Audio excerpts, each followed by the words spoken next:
Okay, am I on? So Mr. Jennings asked me to tell a story to you today because one of the things is, well, of course, the people in my class know I like stories. So this is a story called Grandpa's Fight. Grandpa's Fight. What can be the trouble now? Something, I'm sure, or these little feet would not walk so slowly, said Grandpa, as Mary came into the kitchen where he sat by the fire one cold morning in December. Tears, too, he said, putting his hand to her face as she laid her hand on his shoulder. Grandpa's eyes cannot see his pet's tears, but he can feel them. Grandpa should not feel my tears. Then he would know I have any. But I cannot help their coming, she said, as they burst out afresh. Dickie's dead, and that ugly Tom Jones killed him, I am sure. Why sure, said Grandpa. Because he said he would the other day when Dick killed one of his doves. I told him I was sorry and I wanted to pay him for it, but he would not let me.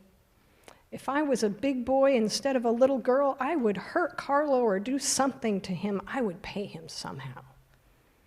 And her usually pleasant face looked the most unkind. So would I, said Grandpa.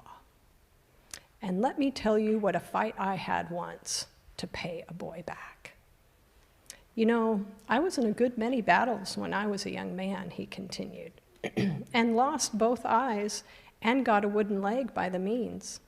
But I believe I never had quite so hard a fight as when I resolved to pay Jim Ellis for tearing my kite to pieces when I was but 12 years old.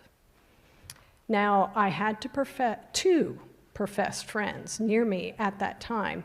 One friend was named Conscience, and the other Revenge. And as soon as I found out what Jim had done, they began advising me. Knock him over, said Revenge. Do unto others as ye would that they should do unto you, said Conscience. That rule will do very well for Jim, but not for you, said Revenge.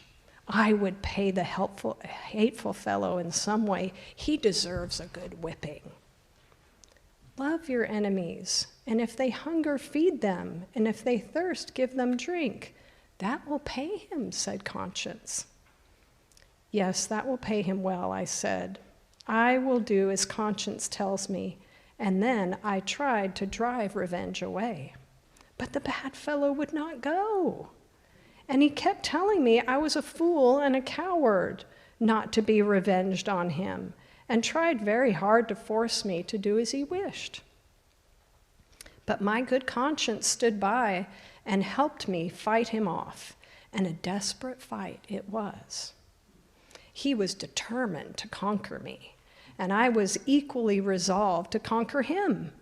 But it was not fair play. He was a big fellow, and more than a match for Conscience and me together. At last, another friend, named Prayer, came to help me.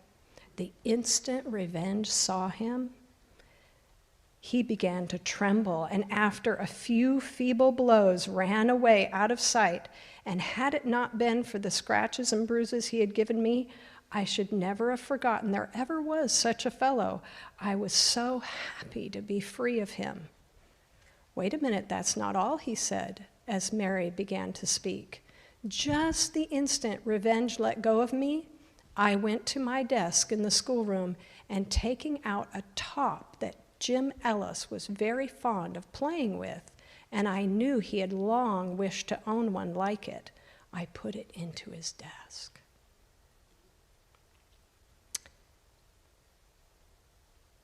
It was his birthday. So I wrote on a slip of paper, "Will Jim Ellis please accept this birthday gift from his friend Charlie?" Guess what?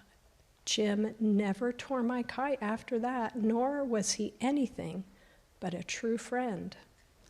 I guess Revenge has run away from me, said Mary, her face looking quite like herself again. Maybe he does not like to hear such stories about himself. You will not have Carlo hurt? Said Grandpa. I guess not. And I think, Grandpa, I can spare Tom one of my fuchsias. After all, he wants one so much, and he is so fond of flowers.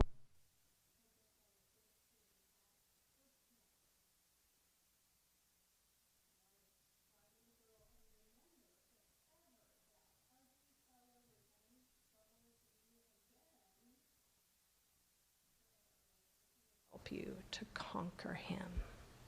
So what was it that he needed to help him conquer? Prayer. When we're ever in trouble and that friend revenge comes and we have a choice between listening to revenge or listening to conscience, prayer can always help us. You may go back to your seats.